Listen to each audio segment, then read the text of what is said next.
এই ব্ৰহ্মপুত্ৰেৰ মহান ঐতিহ্য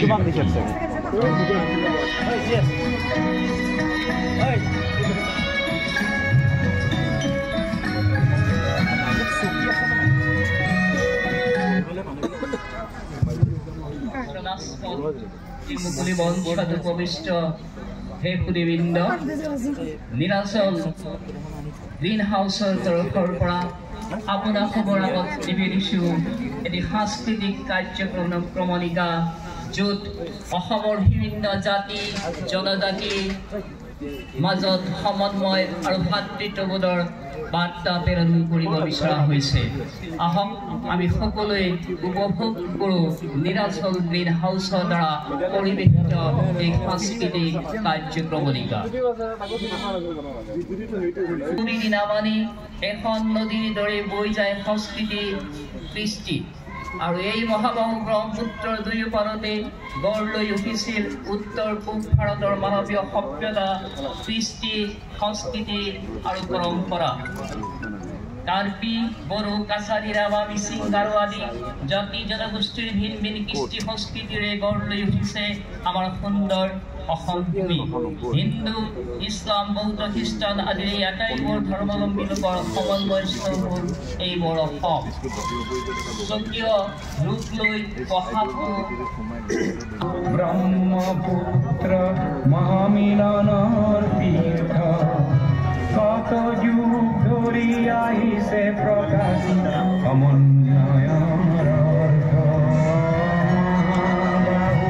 ব্ৰহ্মপুত্ৰ মহামিলনৰ তীৰ্থ, কত যুগ ধৰি আহিছে প্ৰকাশিত সমন্বয়ৰ অৰ্থ। মহাবাহু ব্ৰহ্মপুত্ৰ, মহাবাহু ব্ৰহ্মপুত্ৰ মহামিলনৰ তীৰ্থ।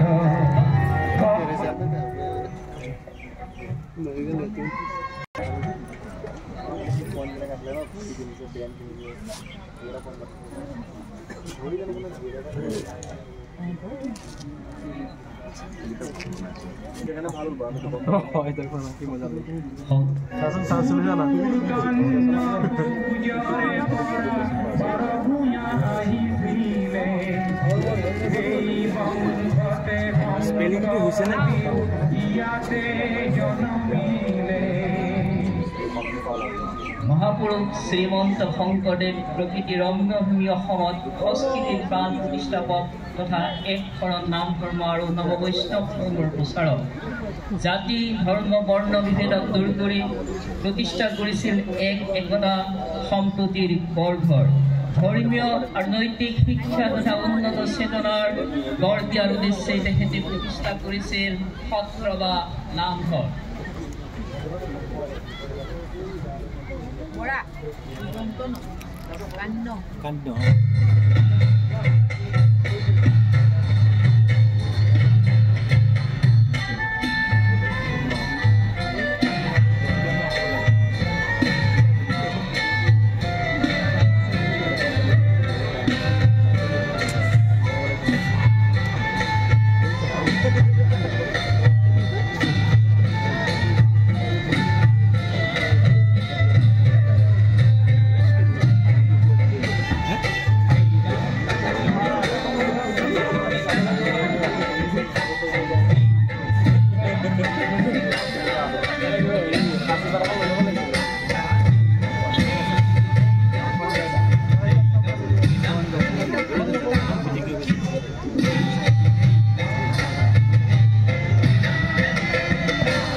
জাৰিসমূহৰ অনবদ্য অৱদানে সাহিত্য সমৃদ্ধিশালী কৰি তোলাৰ উপৰিও হিন্দু মুছলমানৰ সম্প্ৰীতিৰ এনাজৰীডালক কটকটীয়া কৰি তুলিছিল।